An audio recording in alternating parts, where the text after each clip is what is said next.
연초에 가입했을 경우에는 보험료가 상승돼서 연말에 이렇게 조금 많이 보험이나 이런 것들을 알아보시는 분들이 있는데 네. 그런 분들을 위해서 조금 준비를 했고요. 실손보험이나 실비보험은 기본적인 보장이고 내가 이제 필요성을 느꼈을 때는 이제 가입이 어려운 상황이 될 수가 있고 그리고 주변에서 뭐 실비보험에 대해서는 내가 보험료나 이런 것들이나 굳이 낼 필요가 있냐 아니면 아까운 부분 뭐 인플레이션이나 이런 것들 생각하지 않고 실비보험에 대해서 필요성 못 느끼시는 분들도 있는데요.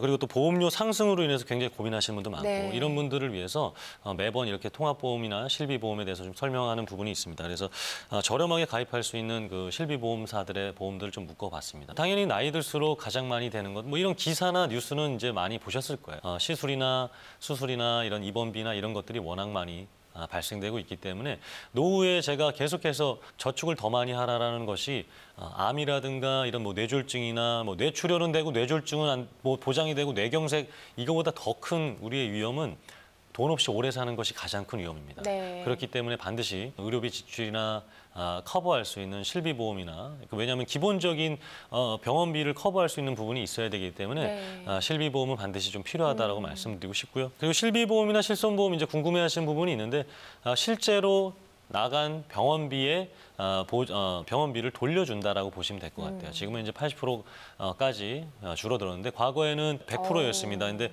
손해보험사의 어떤 손해율이 실비보험으로 가장 커요. 왜냐하면 보험금이 그만큼 많이 나갔기 때문에 네네. 병원비나 이런 것들이 보험금으로 다 보험사 입장에서 지출되기 때문에 이런 부분을 이제 금융감독원하고 또 이렇게 자기 부담금이 자꾸 늘어나는 거죠. 네. 이런 실손 보장이 줄어든다는 것은. 그래서 실제로 손해본 만큼 돌려준다, 실제로 병원비만큼은 돌려준다라는 게 실비보험이고 실손보험이라 보시면 될 것 같고요. 병실료 차액이나 실제로 입원했을 경우에 병실 부족으로 인한 어떤 상급 병실 이용할 때도 왜냐하면 이제 우리가 6인실 기준으로 이제 입원비나 이런 것들이 주어지는데 6인실을 못해서 어쩔 수 없이 2인실이나 1인실을 쓸 경우가 있잖아요. 그렇게 되면 6인실에 대한 병원비 비용이 나오는 것이 아니라 그 2인실이나 1인실에 대한 병원비 그 일일 뭐 하루에 10만 원 뭐 그 이상 하는 그 금액에 대해서도 다 지급이 됩니다. 수술비에 포함되지 않는 그런 우리 시술 이런 것들도 다 실소 의료비나 실비 의료비로 다 청구 환급이 가능하기 때문에 이런 기본적인 보장들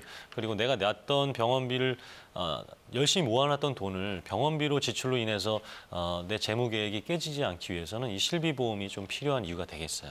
실손보험을 잘 가입할 수 있는 요령이랄까요? 방법이 좀 있을 것 같아요. 네, 전화를 통해서 가입하느냐 아니면 사람을 만나서 가입하느냐에 따라서 네. 또 보험료 차이가 날 수 있어요. 뭐가 더 저렴하죠?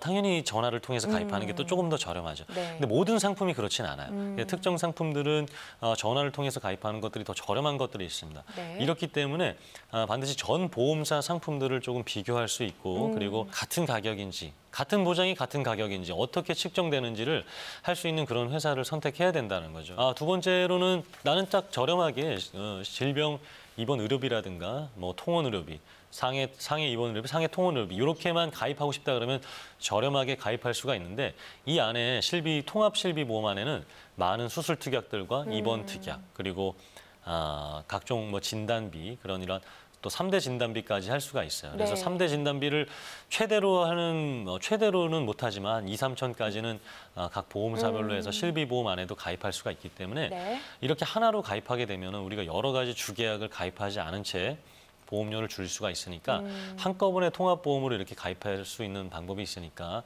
비교해 보셨으면 좋겠고요. 네.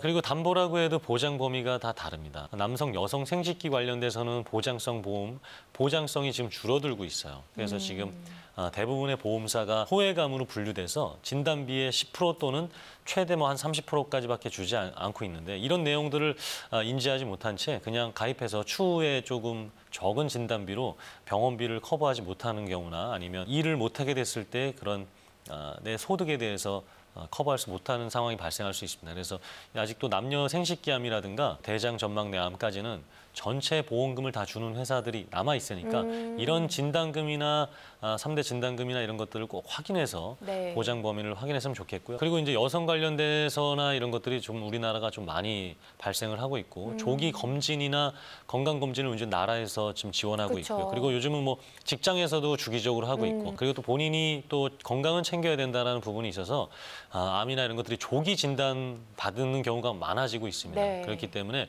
꼭 진단금을 받아서 생활비라든가 아니면 병원비를 활용할 수 있는 상황을 만드셨으면 좋겠습니다. 사실 암이 굉장히 종류가 많잖아요. 이 암들이 다 어떻게 보장이 되는지 궁금한데요. 네, 조금 짧게 말씀드렸지만 네.